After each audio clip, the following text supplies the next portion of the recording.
Hello. Hi. Welcome to Happy Science FAQs. Today's question is, how does Master Okawa channels spirits? All right, that's a very good question. Since he's channeled over 1,000 different spirits, I'm sure a lot of people are having this question.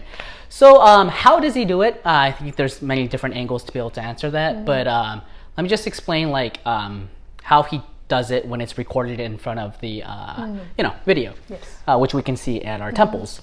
So what he does is he's sitting on a chair. And he always has like a specific spirit that he wants to call upon before we start that session. And there's kind of like this. If I don't want to say I'm master, I'm like if master's sitting here, if I'm sitting here, there's the interviewers standing sitting in front of him, son of master. And then master always starts out by giving an explanation of who he's going to do a spiritual message of, and then he gets into the pose of calling down the spirits. Each one is a little different, so I don't know the meanings for each little small aspects, but he does a way to call on the spirit, and then he allows the spirit to speak through his vocal cord. And the thing is, he's not a medium.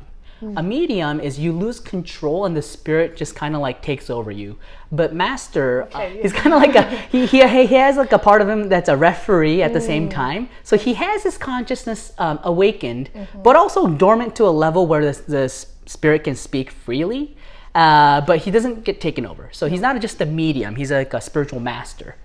So that's the way he does it. He just calls upon the name of the spirit and he allows it to speak through him in front of live audience, with the live interviewers, recorded, and then eventually transcribed into books, is my way of basically explaining how he does it. But did I miss something? That you explained everything perfectly. So he started to publicly start doing recording the spiritual messages from 2010. Right, that's his second phase. Yes, right. Thank you. I remember I got so excited, but at the same time, because of Master Okawa's great enlightenment, it looks so natural. But what he's doing is just so amazing, and the more you watches of different, spirits, it's very, very different. And it's so true, and especially also when you read, the spiritual messages becomes the books. You can't. It's just so only he can do it. It's like, I think what you're trying to say, I totally agree, is that the personality is completely different. Right? Yes. So it's just unbelievable, the authenticity of this spiritual message. And here's the thing, because this is FAQs, it may be a lot of people who's still interested in happy science and understand that there could be a lot of skeptical aspects to it. I want to help you clear those skepticism one by one. One thing that I want to say is some of these spiritual messages, a lot of people, sometimes the skeptical, like Japanese journalism, they would write that, oh, Master is such a smart guy, he just reads about them and he's pretending that he's calling upon a spirit. However, that's not true, because there are a bunch of spiritual messages where it was not planned.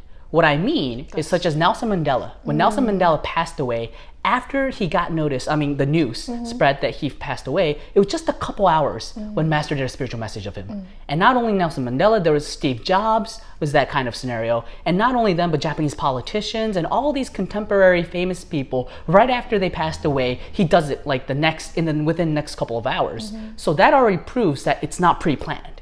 So as Mari said, it's astonishing how each of these are so separately and the personality is all different. That is so true. And also, after I started working at the headquarters, I found out that it's so true. Because you are notified of the recording like maybe 1 hour before it's actually given. So you, especially for the interviewers, I think they only have like an hour or two at the maximum to prepare. So yes, it's very, very interesting. It's so spiritual and very real.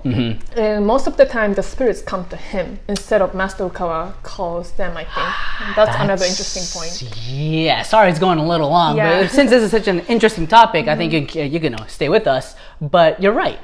Some of them he calls upon a spirit. Some of them a spirit comes to him because they want to say their words. They want to express something after they pass away. They have no other channel to be able to talk to the living people. So Master has become like a public speaker for spirits in a way. Yes. I bet you there's like a long line of spirits like, I want to go next, you know, in the spiritual world, wanting to state their opinion. This is another fascinating point of happy science. The spiritual world is described in such reality.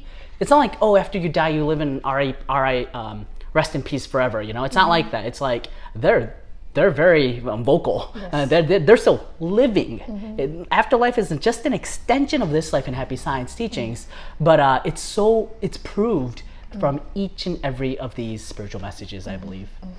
And also that reminds me about the mechanism. So this mechanism also works for the aliens as well. Oh, here we go.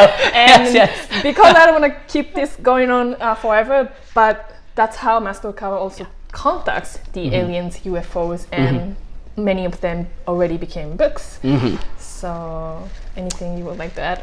Oh man. More, or maybe for the next FAQ. Okay. Good enough for this one. Yeah, I hope this answered your questions, and if you have any more questions, please message us, and we hope to see you soon. Bye.